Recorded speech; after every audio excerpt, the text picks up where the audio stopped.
अहिल्यानगर जिल्ह्यातील शेतकऱ्यांसाठी एक अत्यंत महत्त्वाची बातमी समोर येत आहे। शेतकरी बांधवांनो, तुम्ही जर अहिल्यानगर जिल्ह्यातील असाल तर तुमच्यासाठी एक अत्यंत महत्त्वाची आणि तितकीच धक्कादायक बातमी समोर येत आहे। अतिवृष्टीमुळे आणि पुरामुळे तुमच्या शेतातील विहीर खचली आहे का?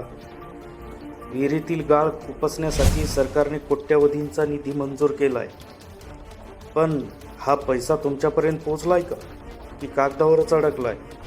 काय आहे तो शासकीय आदेश?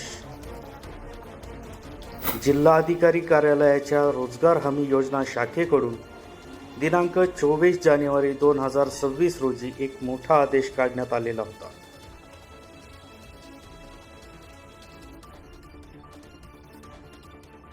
सन 2025 ते 2026 मधील अतिवृष्टीमुळे खचलेल्या आणि बुजलेल्या सिंचन विहिरींच्या दुरुस्तीसाठी तब्बल 2,72,40,000 रुपयांचा निधी मंजूर झालेला आहे।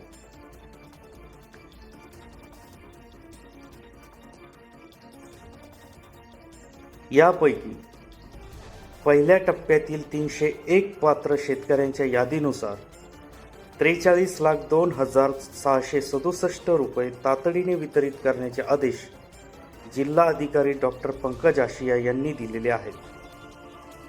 तर जाणून घ्या तुमच्या तालुक्याला किती निधी मिळालेला आहे। पहा, नेवासा तालुक्यातील 43 पात्र प्रस्तावांसाठी 5,10,864 रुपये निधी मिळालेला आहे। त्याचप्रमाणे श्रीरामपूर तालुक्यातील 29 प्रस्तावांसाठी 4,06,351 रुपये, कोपरगाव तालुक्यातील 27 प्रस्तावांसाठी 4,04,400 रुपये, जामखेड तालुक्यातील 91 प्रस्तावांसाठी 13,32,846 रुपये, तर शेवगाव तालुक्यातील 111 प्रस्तावांसाठी 16,48,206 रुपये निधी मंजूर झालेला आहे। पण खरी गेम, खरी शाळा याच ठिकाणी आहे। शेतकरी बांधवांनो, हा निधी गट विकास अधिकाऱ्यांकडे जमा होऊन महिने उलटले तरी बाधित शेतकऱ्यांच्या बँक खात्यात ही रक्कम जमा झालेली आहे का? आमचा थेट प्रश्न तुम्हालाही आणि प्रशासनालाही, लाभार्थी यादीमध्ये तुमचं नाव आहे का? लाभार्थी यादीबाबत कुणी तुम्हाला सांगितलेलं आहे का? संबंधित पंचायत समितीने तुम्हाला या आदेशाबाबत कोणतीही माहिती दिलेली आहे का? विहीर दुरुस्तीचा हा लाभ खरोखरच शेवटच्या शेतकऱ्यांपर्यंत पोहोचलेला आहे की अधिकारी फक्त कागदी घोडे नाचवत आहेत?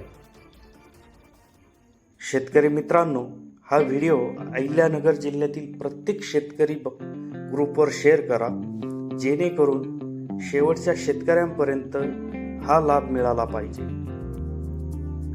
याबाबत काही अडचण आल्यास खाली कमेंट बॉक्समध्ये नक्की कळवा। अशा सडेतोड बातम्यांसाठी आपल्या चॅनलला आजच सबस्क्राईब करा। धन्यवाद।